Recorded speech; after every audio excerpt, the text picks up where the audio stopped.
your front lines. They are answering these questions on a daily basis. So what I would do is every month and a half, quarter, I would go to, our sales staff, our phone operators, and what are the questions that you're always getting? And I had like a little, like a note card that I would just leave on their desks, and they would just fill it out. If they're repeating themselves a lot, that means that multiple people are looking for that information. So that's a really great place to start to figure out what you need to incorporate into the online experience for your customers. So thank you for the clarification that came in, and some great points are made. So I just want to hit some of those. Thank you for kind of participating as members in this. One of the things that I think is really important that one of our attendees brought up is that experience from, if a vehicle isn't in stock, make sure you're auditing your paid search. Are you spending unnecessary dollars or effort on vehicles or products that you can't sell? That maybe you shift the narrative, and on your website, you, like Don mentioned, incorporate those FAQs, incorporate what the process looks like for that particular product, create that excitement for the consumer so they don't think that you just don't have it available for them. Make sure, and a little bit of transparency in this time due to all of this stuff. This is the time period. We're really excited to make sure that we're finding the right one for you. This is the process for this particular item. I think just shifting that narrative and being that communicative is absolute key. So thank you so much for chiming in with that. Definitely agree. All right, we are running up on time. I feel like we could talk about this for another couple hours. So let's kind of quick hit some of these items and hot topic points. Brand. What are some things that people really need to consider when it comes to their brand? I know, Steve, you mentioned unique selling proposition. You want to talk about that real quick? Yeah, I mean, it's easy, right? Why do I want to buy from your store when there are 30 other stores in a 20-mile radius that I could go to, right? Mm-hmm. And we like to think that, we have this loyalty in the market and we know that people are going to buy from us, but it's not necessarily the case. Brand loyalty is at an all-time low, especially in the automotive industry.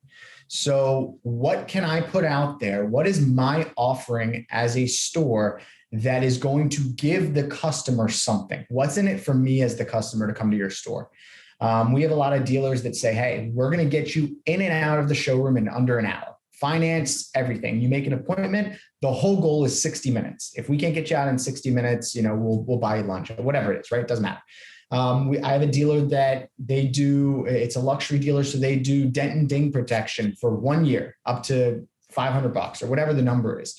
And a majority of customers are never going to use that, right? But at least they know that they have it when they come in to purchase a vehicle from you. And it's just another reason, if I buy from this store, I'm going to get X, Y, and Z. I'm going to get lifetime car washes. Some dealers offer, lifetime powertrain warranties, but it doesn't have to be anything tangible. It can just be a great experience from start to finish, right? Like the 60 minutes in and out. So we try to make sure that there's a real why buy in it for a customer, not just, we're family owned and operated. That's great. I love that, but that doesn't, cool. Awesome. I appreciate that. But so you're saying Wi-Fi and coffee aren't strong enough, attractive items. Yeah. I mean, I went to a dealership a couple of weeks ago. They had a gym upstairs that people could work out in while they were waiting for their whole thing to get done. They had a playroom. Awesome. These are things, it's something you have to consider when you're buying a car. If you have kids, what are you going to do with the kids for the day? So the fact that they had a full playroom that they could go to, how cool is that? You just drop them in there and, that they're cool for the hour, that it takes you. So really just create those why buys and think of it from a customer perspective. Okay, great. You're a great dealership. You have great reviews. Awesome. But what's in it for me? Why am I coming to your store when I'm going to pass another one on the way? And it really has to be tangible value, I think, is the key here. And I'm going to bring this up again. The best way to identify what are the tangible values, much of this you might already be doing, but what is the tangible value to the customer that you're already doing? Talk to your sales force, talk to your greeters, talk to people that are engaging with these customers.